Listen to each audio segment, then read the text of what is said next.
क्रोध में जो छोड़ जाए वह वापस लौट कर आ सकता है, लेकिन मुस्कुराकर छोड़ जाने वाला कभी वापस नहीं आता। जब आपका वक्त खराब होता है तो लोग आपकी काबिलियत पर भी शक करने लगते हैं। किसी के साथ ज्यादा समय बिताने से आप उसकी आदतें अपनाने लगते हैं, इसलिए सोच समझकर लोगों के साथ समय बिताया करें। क्रोध के समय रुकना सीखें, गलती के समय झुकना सीखें। अगर दूसरों को दुखी देखकर आपको भी दुख होता है तो समझ लो भगवान ने तुम्हें इंसान बनाकर कोई गलती नहीं की है। अगर किसी की इज्जत नहीं करना चाहते तो मत करो, लेकिन चार लोगों में बैठकर कभी किसी की बेइज्जती मत करना। रिश्ते खून के नहीं होते, विश्वास के होते हैं। अगर विश्वास हो तो पराये भी अपने हो जाते हैं, और अगर विश्वास न हो तो अपने भी पराये हो जाते हैं। पेड़ गिरने वाले फूलों के लिए परेशान नहीं होता, वह हमेशा नए नए फूलों को खिलाने में व्यस्त रहता है। जीवन भी उस चीज के लिए नहीं है जिसे अब तक हमने खो दिया है, यह उसके लिए है जिसे हम अभी भी विकसित कर सकते हैं। हम अपनी सोच और संसार की मान्यता के अनुसार अपने विचार बनाते हैं, जैसे सत्य कहना धर्म, असत्य कहना पाप, सहनशीलता धर्म है और क्रोध करना अधर्म, जीवों पर दया करना धर्म और निष्ठुर होना अधर्म। परंतु क्या यही सत्य है? क्या कभी कभी परिस्थितियां इन अवधारणाओं को उल्टा नहीं कर देती? करती हैं। यदि इस संसार में कुछ धर्म है, कुछ पुण्य है, कुछ महान है, तो वह है परिस्थिति के अनुसार चलना। जटायु याद है जिन्होंने रावण पर क्रोध किया था, उस पर आक्रमण किया था। उस समय जटायु का क्रोध पाप नहीं था, वह धर्म था। इसलिए अंत में उन्हें भगवान राम की गोद मिली। और कुछ ऐसे भी होते हैं जो धर्म की सहजता समझकर हर अन्याय को सहते हैं और अंत में वे बाणों की संज्ञा पाते हैं। यदि कोई पशु या व्यक्ति अकारण आक्रमण करे, किसी निर्दोष के प्राण लेने की चेष्टा करे, तो उसकी रक्षा हेतु उसका वध कर देना पाप नहीं, समय की मांग है। यदि किसी दुष्ट की सहायता करने से संसार का सबसे बड़ा पाप क्या है? संसार का सबसे बड़ा पाप है किसी निर्बल को सताना, और संसार का सबसे बड़ा दंड भी उस निर्बल के मुख से निकली हाय है। श्री कृष्ण कहते हैं, आपने लोहा को लोहा पिघलाते हुए तो अवश्य देखा होगा, और यह लोहा पिघलता है चमड़ी की बनी धोकनी से निकली हवा से। जरा आप सोचिए, एक मृत पशु की खाल से बनी धोकनी इतनी कठोर लोहे को भस्म कर सकती है। ठीक उसी प्रकार आप चाहे जितने भी शक्तिशाली क्यों ना हो, यदि आपने किसी निर्दोष, किसी निर्बल को सताया, तो उसके मन से निकली हाय और उसका श्राप आपके जीवन को भस्म कर सकता है। लोग कहते हैं आप जिंदगी में कभी अकेले खुश नहीं रह सकते। ऐसा बिल्कुल नहीं है। सच तो यह है, जिंदगी में अकेलापन ही हमें जिंदगी जीने का सही मतलब सिखाता है। अकेलापन वह एहसास है जब आप सबसे अलग महसूस करते हैं, और सबसे ज्यादा जरूरी है आप अपने आप को प्यार करें। जीवन में कुछ बनना है तो अपना स्वभाव जल की भांति बनाओ, जो प्यास भी बुझाता है और बाधाओं को लांघ कर अपना रास्ता भी स्वयं बनाता है। पत्थर की भांति न बनो जो दूसरों का भी रास्ता रोक लेता है। जो झुक सकता है वह संसार को झुका सकता है। इंसान की सबसे बड़ी कमजोरी क्या है? अपने आप की तुलना दूसरों से करना। हमेशा याद रखिए, सफलता कभी भी धन दौलत नहीं देखती, वो तो सिर्फ मेहनत देखती है। इंसानियत आदमी को इंसान बना देती है। समय तो तराजू है जो बुरे वक्त में अपनों का वजन बता देता है। खुद को ऐसा बनाओ कि जहां तुम हो तुम्हें सब प्यार करें, जहां से तुम चले जाओ तो तुम्हें सब याद करें, और जहां तुम पहुंचने वाले हो वहां सब तुम्हारा इंतजार करें। बुरा लग जाए ऐसा सच जरूर बोलो, मगर सच लगे ऐसा झूठ कभी मत बोलो। औरों के दम पर अगर उड़कर दिखाओगे तो अपने दम पर कुछ भी करने का हुनर भूल जाओगे। यह तो प्रेम की गैर मौजूदगी का नतीजा है। सिर्फ एक गलती की देरी है, फिर लोग भूल जाएंगे कि तुम कितने अच्छे थे। लगन हर मुश्किल को आसान बना देती है। उम्मीद एक उपहार है। जब लोग आपसे कुछ उम्मीद करते हैं, इसका मतलब यह है कि आपने उन्हें आप पर विश्वास करने के कारण दी। जो कुछ भी तुम्हारे भाग्य में लिखा है वह अवश्य ही उचित समय पर मिलेगा। तुम क्यों परेशान होते हो? जो भाग्य में नहीं है वह कभी नहीं मिलेगा। तुम व्यर्थ ही प्रयास कर रहे हो। जो मिला है उसे उचित तरीके से बिना फल की कामना किए करो। जो भक्ति भाव से कर्म करता है जन्म सफल होता है, और जो अपने मन तथा इंद्रियों को वश में रखता है वह सभी को प्रिय होता है, और सभी लोग उसे प्रिय होते हैं। परमात्मा के सिवाय कोई भी हमें सच्चा प्रेम नहीं कर सकता। बाकी सब रिश्ते केवल लेन देन पर निर्भर होते हैं। किसी के लिए समर्पण करना मुश्किल नहीं है, मुश्किल है उस व्यक्ति को ढूंढना जो आपके समर्पण का सम्मान कर सके। श्री कृष्ण कहते हैं, द्वंद्व दो मनुष्यों के मध्य होता है, परंतु विजय सदैव एक ही मनुष्य को मिलती है। जबकि समान रूप से दोनों शक्तिशाली होते हैं और दोनों व्यक्ति समान ज्ञान प्राप्त कर सकते हैं, लेकिन सफलता एक ही को मिलती है। इसका कारण क्या है? मान लो दो प्रकार के लोहे होते हैं, एक ठंडा और एक गर्म। कभी सोचा है लोहा लोहे को लोहे से ही काटता है, परंतु सदैव ठंडा लोहा ही गर्म लोहे को काट पाता है। और यही नीति मनुष्यों पर भी लागू होती है। जब युद्ध होता है तो जिसके मन में ईर्ष्या होती है, जलन होती है, वह गर्म लोहे के समान है, और जिनका मन शांत होता है, जिनका मन संयम से बंधा होता है, वह ठंडे लोहे के समान है, और वही ईर्ष्या और द्वेष को काट सकता है। इसलिए यदि जीवन के संग्राम में विजय प्राप्त करनी है तो अपने मन को शांत रखिए। एक बार किसी जंगल में एक ऊंट और बकरे के बीच गहरी मित्रता थी। वे हमेशा साथ साथ घास चढ़ते थे, साथ साथ खेलते कूदते थे और साथ साथ आराम करते थे। दोनों के बीच काफी गहरी और अच्छी मित्रता थी। अगर नदी के उस पार जाना होता था तो ऊंट बकरे को अपनी पीठ पर बैठा लेता था और आसानी से दोनों नदी के उस पार पहुंच जाते थे। बकरा बड़ा ही बुद्धिमान प्राणी था। वह अक्सर अपने ज्ञान से ऊंट का मार्गदर्शन करता था। एक दिन ऊंट ने बकरे से कहा, मित्र, मैं तुम्हें पीठ पर बैठाकर दूर देश के लिए ले चलता हूं। तुम कोई ऐसी कहानी सुनाते चलो जिससे ज्ञान भी प्राप्त हो और सफर भी आसान कट जाए। बकरा कहता है, मित्र, मैं हमेशा की तरह आपको एक ज्ञानवर्धक कहानी सुनाता हूं। यह कहानी हमें एक बहुत अनमोल सीख देकर जाएगी। आपसे निवेदन है कि इस कहानी को ध्यान देकर सुने। मित्रों, अब बकरा ऊंट को कहानी सुनाना शुरू करता है और कहता है, मित्र, ऐसे कौन से 3 लोग होते हैं जिन पर कभी विश्वास नहीं करना चाहिए, जो सगे खून के रिश्ते के साथ भी गद्दारी करते हैं। बहुत समय पहले की बात है। एक बहुत ही सुंदर नगर था। उस नगर में एक चोर अपने परिवार के साथ रहता था। छोटी मोटी चोरी करके वह अपने परिवार का पालन पोषण करता था। मित्रों, जो चोर था वह चोरी तो करता ही था, लेकिन उसके चुराए हुए धन से उसके परिवार का ठीक से पालन पोषण नहीं हो पाता था। इसलिए चोर हर समय बड़ा चिंतित और दुखी रहता था। एक दिन चोर अपने घर के द्वार पर बैठा हुआ सोच रहा था, मैं नगर में चोरी करता हूं, लोगों के घरों में डाका डालता हूं, फिर भी मैं दुखी रहता हूं। मैंने इतनी चोरी कर ली, फिर भी मेरे परिवार की गरीबी दूर नहीं होती। अब मैं ऐसा क्या करूं जिससे मेरे परिवार की गरीबी मिट जाए। मित्रों, चोर बैठा हुआ ये सब बातें सोच रहा था। तभी उसके दिमाग में एक विचार आता है। चोर ने विचार किया, पाप तो पाप होता है, चाहे छोटा हो या बड़ा हो, चाहे छोटी चोरी करूं या बड़ चोरी करूं, रहूंगा तो चोर ही। और यदि मैं चोरी करते हुए पकड़ा गया तो उतनी सजा मुझे छोटी चोरी करने के लिए मिलेगी जितनी सजा मुझे बड़ी चोरी करने की मिलेगी। तो फिर क्यों ना मैं बड़ी चोरी करूं। मित्रों, यह विचार कर उस चोर ने एक योजना बनाई कि आज रात नगर के राजा के यहां खजाना लूटने जाएगा। और यह निश्चय करके वह नगर के राजा के यहां खजाना लूटने की योजना बनाने में जुट गया। मित्रों, जब रात होती है तो चोर दबे पांव राजमहल में प्रवेश कर जाता है और उसी तरह वह वहीं पर पहुंच जाता है जहां राजा का खजाना रखा हुआ था। वहां पहुंचकर उसने देखा कि खजाने के चारों तरफ खड़ी सुरक्षा है। कई सैनिक खजाने का पहरा दे रहे हैं और उनकी आंखों से छुपकर खजाने तक पहुंचना बड़ा ही कठिन काम है। इतनी कड़ी सुरक्षा है, इस सुरक्षा घेरे को तोड़कर खजाने तक पहुंचना कोई आसान काम नहीं था। यदि किसी सैनिक की नजर चोर पर पड़ गई तो तुरंत ही वह उसे मौत के घाट उतार देगा। आज उन सैनिकों को देखकर चोर को सैनिक के रूप में अपना काल नजर आ रहा था। उन्हें देखकर ऐसा प्रतीत हो रहा था जैसे खजाने के चारों तरफ साक्षात यमराज पहरा दे रहे हो। चोर सोचने लगा, अगर मैंने चोरी करने की कोशिश की तो आज मैं जीवित नहीं बूंगा। मित्रों, यह सोचकर चोर ने चोरी का विचार त्याग दिया और उल्टे पांव ही वापस लौटने लगा। अभी कुछ दूर ही गया था कि उसके मन में दूसरा विचार आया। सोचने लगा, मैं इतनी मेहनत करके इस राजमहल के अंदर तक पहुंचा हूं और खाली हाथ ही अपने घर लौट रहा हूं। खाली हाथ लौटने से तो अच्छा है कि मैं यहां से कुछ ना कुछ तो चुरा ले जाऊं। यदि मैं यहां से खाली हाथ घर वापस लौटा तो मेरा इतनी दूर ना व्यर्थ हो जाएगा। मित्रों, यही सोचकर चोर ने अपने कदम राजा के शयन कक्ष की तरफ बढ़ा दिए। चोर ने अनुमान लगाया कि इस समय राजा तो अपनी रानी के साथ गहरी नींद में सो रहे होंगे। राजा के शयन कक्ष में जाऊंगा और राजा के वस्त्र पहन लूंगा। उन राजसी वस्त्रों को पहनकर राजा की वेशभूषा बनाकर आराम से यहां से धन चुराकर इन महलों से बाहर निकल जाऊंगा। पहरेदार को लगे कि मैं राजा हूं, इसलिए वह मेरे रास्ते में नहीं आएंगे और मेरा काम आसान हो जाएगा। मित्रों, ऐसा निश्चय करके चोर राजा के शयन कक्ष के पास पहुंच जाता है और शयन कक्ष के बाहर लगे हुए पर्दे को धीरे से हटाकर अंदर झांकने की कोशिश करता है। जैसे ही उसने पर्दे को हटाकर अंदर झांका तो अंदर का नजारा देखकर वह स्तब्ध रह गया। उसने देखा कि राजा अपने पलंग पर गहरी नींद में सोया हुआ है और उसकी रानी अर्धनग्न अवस्था में पलंग के सिरहाने बैठी हुई हैरानी को जागते हुए देखकर चोर के हाथ पैर फूल जाते हैं और चोर एक तरफ दीवार से सटकर खड़ा हो जाता है। रानी के सो जाने का इंतजार करने लगता है। कुछ समय तक तो चोर उस दीवार से सटकर ऐसे ही खड़ा रहा। फिर जब उसने पर्दा हटाकर फिर से देखा कि रानी सो गई या जाग रही है, क्योंकि चोर तो इस ताक में था कि रानी सोए, तो मैं राजा के वस्त्र चुराकर उन वस्त्रों को पहन लूंगा और इस महल से बाहर निकल जाऊं।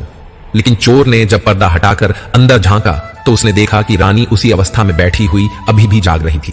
तो चोर फिर से अपने उसी स्थान पर जाकर खड़ा हो जाता है जहां पहले खड़ा हुआ था।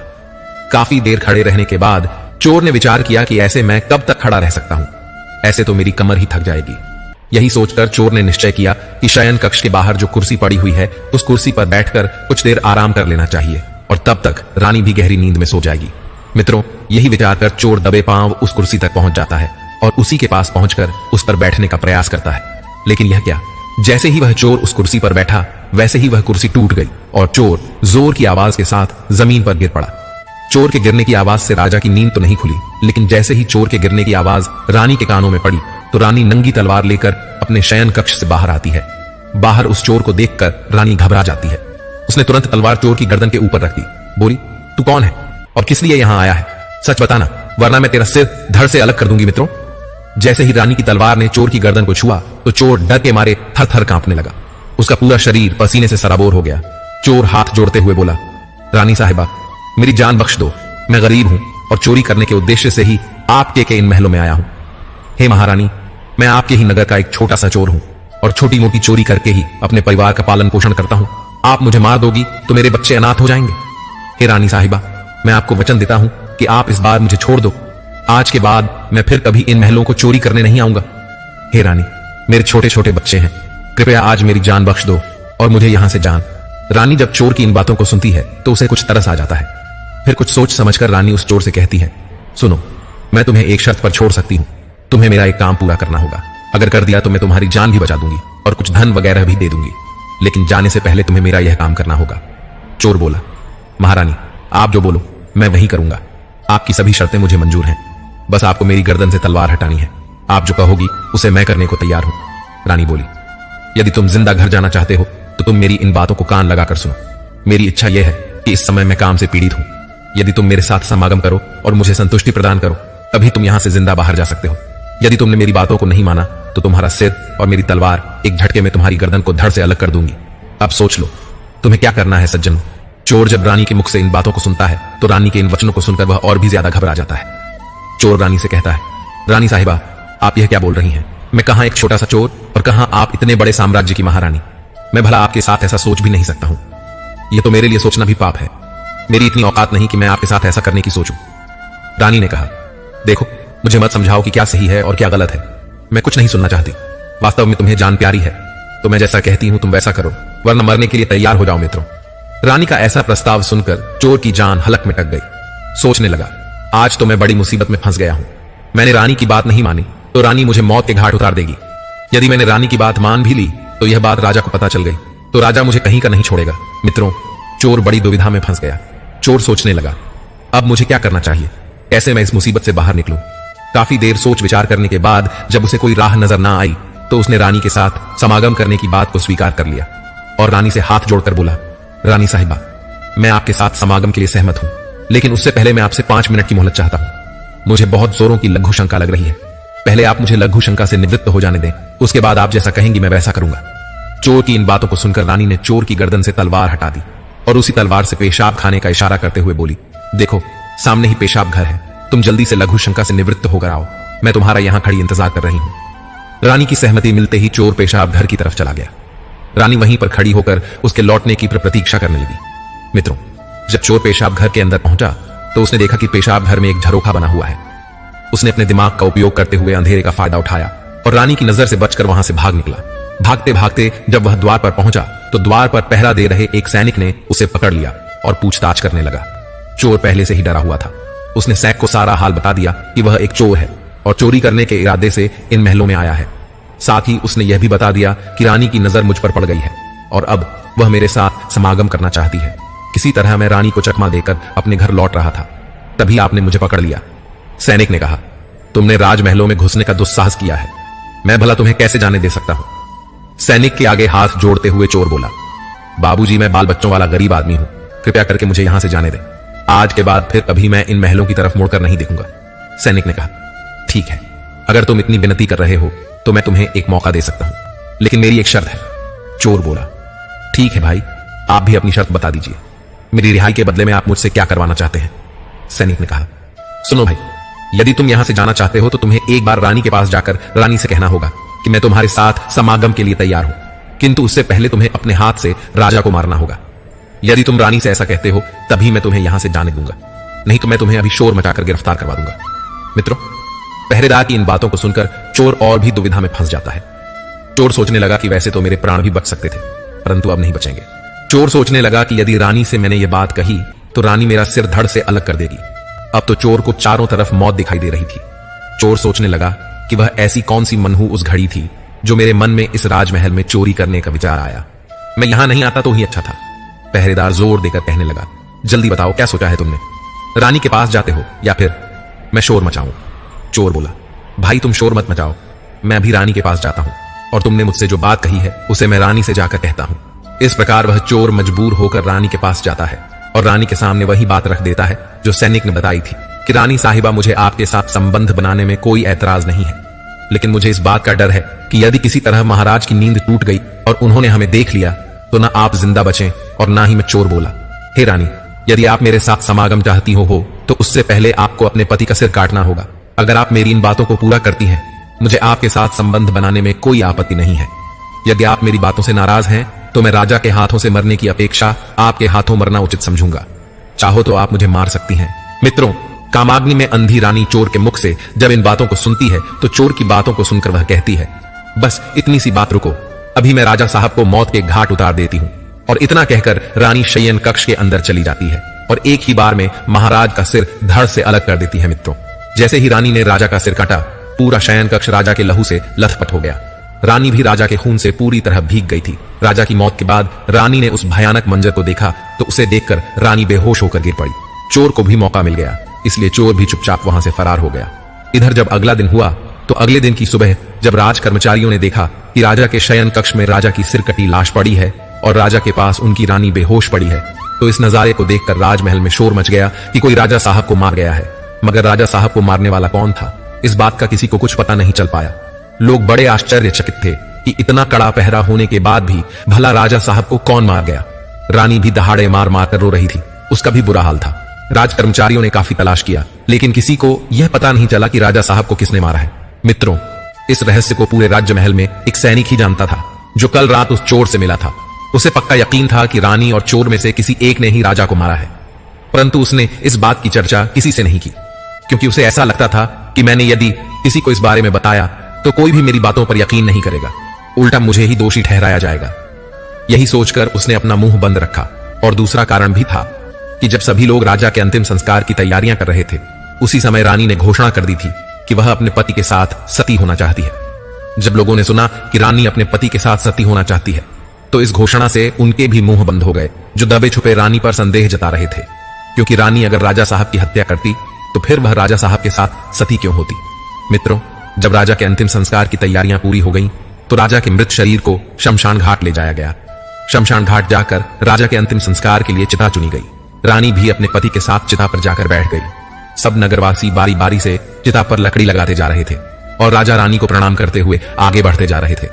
सभी लोगों की जुबान पर एक ही बात थी कि रानी अपने पति से बहुत प्यार करती है, इसलिए जिंदा ही अपने पति के साथ सती होने जा रही है। मित्रों, इसी क्रम में जब उस सैनिक की बारी आई जो इस रहस्य को जानता था, वह सैनिक जब राजा की चिता पर लकड़ी रखने पहुंचा तो उसने धीरे से रानी के कान में कहा, महारानी, आप तो सती हो जाएंगी, फिर मेरी जिज्ञासा का समाधान कौन करेगा? रानी ने कहा, कैसी जिज्ञासा? सैनिक ने कहा, रानी साहिबा, जाते जाते मुझसे इतना तो बता दीजिए कि राजा साहब को किसने मारा है, उस चोर ने जो कल आपके महलों में आया था, या फिर आपने? मित्रों, सैनिक के मुंह से जब रानी ने यह शब्द सुने तो वह एकदम से चौंक पड़ी। उसने समझ लिया कि इसका मतलब इस भेद को यह सैनिक जानता है। रानी ने कहा, सुनो सैनिक, राजा को ना तो मैंने मारा है और ना ही उस चोर ने मारा है। अगर तुम्हें यह रहस्य जानना है कि राजा को किसने मारा है, तो उसके लिए तुम्हें नगर के बाहर उत्तर दिशा में जो जंगल है, उस जंगल में जाना होगा। उस जंगल में एक बुढ़िया अपनी कुटिया बनाकर रहती है। वह बुढ़िया ही तुम्हें यह बता सकती है कि राजा को किसने मारा है। मित्रों, रानी का उत्तर सुनकर उस सैनिक की जिज्ञासा और बढ़ गई। वह जल्द से जल्द इस रहस्य को जानना चाहता था। उसने राजा की चिता पर लकड़ी रखी और अन्य लोगों की तरह वह भी आगे प्रणाम करके बढ़ गया। अगले दिन की सुबह वह सैनिक रानी के बताए अनुसार जंगल की ओर चल पड़ा। सैनिक उस बुढ़िया के पैर पकड़कर बोला, माँ, मैं एक रहस्य जानने के लिए आपके पास आया हूं। मैं यह जानना चाहता हूं कि राजा साहब को किसने मारा है। सैनिक की इन बातों को सुनकर बुढ़िया बोली, अगर तुझे यह रहस्य जानना है कि राजा साहब को किसने मारा है, तो इसके लिए तुझे एक काम करना होगा। मेरी कुटिया के सामने एक बकरा बंधा हुआ है। तुझे यह रहस्य जानना है तो तुझे अपनी तलवार से एक ही बार में उस बकरे की गर्दन को काटना होगा। जैसे ही तू उस बकरे की गर्दन को काटेगा, वैसे ही उस बकरे का धड़ वहीं गिर जाएगा और उसका सिर हवा में उड़ने लगेगा। बेटा, जैसे ही उस बकरे का सिर हवा में उड़ने लगे, वैसे ही तुम उस बकरे के कान पकड़ लेना। बकरे का सिर तुम्हें जिस जगह पर ले जाए, तुम वहां चले जाना। उस स्थान पर पहुंचकर तुम्हें तुम्हारे प्रश्न का उत्तर मिल जाएगा कि राजा को किसने मारा है। मित्रों, जैसे ही सैनिक बुढ़िया के इन वचनों को सुनता है तो तुरंत ही कुटिया से निकलकर बाहर आ जाता है। कुटिया के बाहर निकलकर सैनिक देखता है कि सचमुच कुटिया के बाहर एक बकरा बंधा हुआ है। बकरे को देखकर सैनिक तुरंत अपनी तलवार निकालता है और एक ही बार में बकरे का सिर धड़ से अलग कर देता है। मित्रों, बकरे का सिर कटते ही वह सिर हवा में उड़ने लग जाता है। सैनिक ने झट से उसके कान पकड़ लिए। बकरे के सिर के साथ सैनिक भी हवा में उड़ने लग जाता है। काफी देर के बाद वह सिर सैनिक को लेकर एक भयानक जा में जाता है, जहां एक बड़ी सी गुफा बनी हुई थी। उस गुफा के द्वार पर जाकर बकरे का सिर नीचे उतर जाता है। सैनिक सोचने लगा कि इस जंगल में मुझे कोई मनुष्य तो दिखाई नहीं दे रहा है, फिर मेरे सवालों का जवाब कौन देगा? कौन इस रहस्य से पर्दा उठाएगा कि राजा को किसने मारा है? जिस गुफा के सामने खड़ा हुआ वह सैनिक यह सब सोच रहा था। वह एक राक्षस की गुफा थी। मित्र, उस गुफा में राक्षस अपनी बेटी के साथ रहता था। जिस समय वह सैनिक गुफा के सामने पहुंचा उस समय शाम हो चुकी थी और राक्षस अपनी बेटी को गुफा में अकेला छोड़कर भोजन की तलाश में गुफा से बाहर बहुत दूर जा चुका था। इधर जब राक्षस कन्या को किसी मनुष्य की गंध महसूस होती है तो वह अपनी गुफा से बाहर आती है, और जब उसने सैनिक को देखा तो एक हटकट्टे नौजवान को देखकर वह बड़ी प्रसन्न हुई। उसने देखा कि गुफा के द्वार पर एक नौजवान खड़ा है। सैनिक को देखकर उसने सोचा, अगर मैंने इसे मारकर खा लिया तो मेरी एक समय की भूख मिट जाएगी, और अगर मैंने इसे जिंदा रखा तो यह नौजवान मेरे बहुत काम आएगा। मैं इसे खिलौना बनाकर अपने पास रखूंगी, यह मेरा मन बहला देगा। मित्रों, यह विचार आते ही राक्षस कन्या ने तुरंत एक सुंदर सी लड़की का रूप बनाया और उस सैनिक के सामने जाकर खड़ी हो गई। जैसे ही सैनिक की नजर उस राक्षस कन्या पर पड़ी तो अपने सम्मुख इतनी सुंदर सी स्त्री को देखकर वह उस राक्षसी कन्या पर मोहित हो गया, क्योंकि आज तक उसने अपने जीवन में इतनी सुंदर स्त्री को नहीं देखा था। इधर राक्षस कन्या तो सैनिक पर पहले से ही मोहित थी। जब उसने देख लिया कि नौजवान भी मेरी सुंदरता पर मोहित हो गया है तो उसने सैनिक को अपने साथ चलने का आग्रह किया। सैनिक ने भी सहर्ष स्वीकार कर लिया और इस तरह वह सैनिक उस राक्षसी के साथ उस गुफा में चला जाता है। सैनिक अपने सवाल के जवाब के लिए इतनी दूर भयानक जंगल में आया था जिसका एकमात्र उद्देश्य राजा की मौत के रहस्य को जानना था। वह सैनिक अपना उद्देश्य तो भूल गया और उस राक्षस कन्या के साथ रमण करने लगा। मित्रों, इधर जब राक्षस के आने का समय होता है तो राक्षस कन्या को नौजवान के प्राणों की चिंता होती है। वह सोचने लगी कि यदि मेरे पिता ने इस नौजवान को देख लिया तो वह इसे जिंदा खा जाएगा। यही सोच जैसे ही राक्षस के आने का समय होता है उस राक्षस कन्या ने अपनी माया से उस नौजवान को एक मच्छर बना दिया और उसे मच्छर बनाकर दीवार पर चिपका दिया। इसके बाद वह राक्षसी के रूप में बदल गई। इधर जब राक्षस अपनी गुफा में लौटकर आता है तो उसने अपनी लड़की से पूछा, बेटी क्या बात है, आज मुझे इस गुफा में मनुष्य की गंध क्यों आ रही है? क्या मेरे पीछे इस गुफा में कोई मनुष्य आया था? पिता की इन बातों को सुनकर राक्षस कन्या बहाना बनाते हुए बोली, पिताजी आप भी कैसी बातें कर रहे हैं? इस भयानक जंगल में मनुष्य कैसे आ सकता है? यदि गलती से भी आ गया तो मैं उसे कच्चा ही चबा जाऊंगी। आप फिक्र मत कीजिए, किसी मनुष्य में इतनी हिम्मत नहीं है जो हमारी गुफा तक पहुंचे। चलिए पिताजी, आप थक गए होंगे, आप सो जाइए, मैं आपका सिर दबा देती हूं। मित्रों, इस प्रकार राक्षस कन्या अपने पिता को गुमराह कर देती है और उस नौजवान सैनिक के बारे में अपने पिता को कुछ नहीं बताती। अब तो राक्षस कन्या का यही रोज का नियम बन गया था। जैसे ही रात होती थी राक्षस अपने शिकार के लिए गुफा से बाहर जाता तो वह सैनिक को पुनः पुरुष बना देती थी। जैसे ही राक्षस के लौटने का समय होता तो वह उसे मच्छर बनाकर दीवार पर चिपका देती थी। इस प्रकार उस सैनिक को राक्षस की गुफा में रहते रहते काफी समय बीत जाता है। जब उस सैनिक को राक्षस की गुफा में काफी समय बीत गया और उसका राक्षस कन्या से मन भर गया तो उसे अपने बीवी बच्चों की याद सताने लगी। परंतु वह राक्षस कन्या की चंगुल में था और उसके चंगुल से निकलना कोई आसान कार्य नहीं था। ऐसे ही चलते चलते जब कुछ दिन और बीते तो एक दिन उस सैनिक को गुफा से भागने का मौका मिल जाता है। हुआ यह कि एक दिन जब राक्षस अपनी बेटी को गुफा में अकेला छोड़कर जंगल में शिकार के लिए चला जाता है तो पिता के जाने के बाद उस राकन्या ने मच्छर बने हुए सैनिक को पुनः पुरुष बना दिया और उसके साथ प्रेम करने लगी। इसके बाद वह उसे मच्छर बनाना भूल गई और सैनिक से बात करते करते उसे नींद आ गई। इसी मौके की तलाश में तो सैनिक था कि कब मुझे मौका मिले और मैं यहां से भागूं। मित्रों, जैसे ही उस सैनिक को यह मौका मिला तो सैनिक दबे पांव गुफा से बाहर निकल जाता है। गुफा से बाहर आकर सैनिक ने विचार किया कि मुझे राक्षस कन्या से तो छुटकारा मिल गया, लेकिन अपने नगर तक मैं कैसे पहुंच? मुझे तो अपने नगर का रास्ता भी नहीं पता है। फिर भी सैनिक ने हार नहीं मानी। उसने ईश्वर का नाम लिया और एक दिशा की ओर दौड़ लगा दी। कई दिनों तक भागने दौड़ने के बाद आखिर वह अपने नगर पहुंच जाता है। जब वह अपने नगर में पहुंचा और अपने परिवारजनों से मिला, अपनी बीवी बच्चों से मिला तो उनसे मिलकर उसे बड़ा अच्छा लगा। अपने परिवार से मिलते हुए सैनिक सोच रहा था कि अच्छा हुआ जो उस राक्षस कन्या की आंख लग गई और मैं भाग आया। यदि मुझे यह मौका नहीं मिलता तो न जाने कब तक वह मुझे अपने पास मच्छर मक्खी बनाकर रखती। भगवान का लाख लाख शुक्र है जो मुझे यह मौका मिल गया। मित्रों, इस प्रकार उस सैनिक को अपने घर आए हुए भी काफी दिन बीत जाते हैं। जब काफी समय उसने अपने घर पर बिता लिया तो उसे फिर से राक्षस कन्या की याद सताने लगती है। सैनिक सोचने लगा, कितनी सुंदर थी वह स्त्री, मेरा कितना ख्याल रखती थी। मुझे इस तरह से उसे अकेला छोड़कर नहीं आना चाहिए था। उसने मेरा कितना ख्याल रखा, मुझे इतना प्यार दिया, और मैंने उसके साथ में क्या किया? आते समय में उससे मिला तक नहीं। मुझे इस तरह उसे छोड़कर नहीं आना चाहिए था। मित्रों, जब यह ख्याल सैनिक के मन में आता है तो उसकी बेचैनी बढ़ने लगती है। अब तो वह रात दिन उसके ख्यालों में खोया रहता था। अब तो उसे न रोटी अच्छी लगती थी न पानी, सारे दिन उसी के बारे में सोचता रहता था। जब उसकी बेचैनी बढ़ने लगी तो सैनिक उस राक्षस कन्या से मिलने के लिए छटपटा नहीं लग गया और उसने निश्चय किया कि चाहे कुछ भी हो जाए लेकिन एक बार वह उस कन्या से मिलकर जरूर आए।